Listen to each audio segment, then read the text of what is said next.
The Thames for me is, I call it the artery to empire, particularly from my perspective of Aboriginal peoples. We can trace it directly back and through the river to London, you know.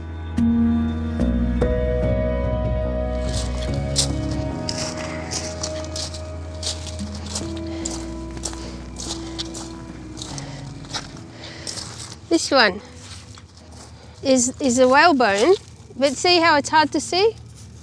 So yeah, look, big beef bones, big knuckle bone, see? Look at that, like a joint. Bone, big bone here. And see, look at the mud. We're at Rotherhithe, and this is a whole lot of wooden structure that are old remnants of old piers and for tying boats. These are like clues. This whalebone is a clue in this kind of contact. The whole of the river and these shorelines are a monument to so many cultures and so many people that otherwise are not remembered. I'm Julie Gough. I'm a Trawalway woman, which is Tasmanian Aboriginal. When I was here making the artwork, the mire, in the bones and in the video, there's a sense of gloom, that the metaphoric death is the removal and loss of so much that we still wait to be returned and repatriated to us.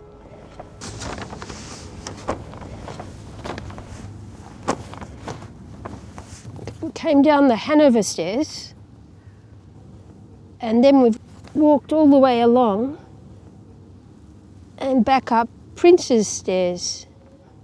So the maps are a way to plan and to consider what might have happened and what kind of violence might have gone down for resources. I'm glad I'm an artist and not a historian in the kind of academic sense, because really places like this are inspirational for ideas. So we're at the Hoy Steps, which is Deptford, on Deptford Creek. But it's a very deliberate, isn't it? It's a very deliberate withholding of something in here. It's like that. And I'm going in the bushes, into the tree. Okay, I just need some pruning tools. To be continued, really, yeah. So Deptford was where one of my ancestors, his wife, his 5 children lived until in 1812. He was convicted of stealing rum on the Thames River. He was transported for that. It's slightly ironic that after hundreds of years I come back, like almost ghost of ancestor, to try to share something that's so concealed. So things like this, where you can't find your own history, we have to look really hard for it. And this is not First Nations, this is looking at just transported ancestors' history. There's a whole lot of resurfacing and peeling back to happen. The river, it kind of knows so much. It's been through a lot, right? It's full of nature and culture, and it gives you quiet time to reflect.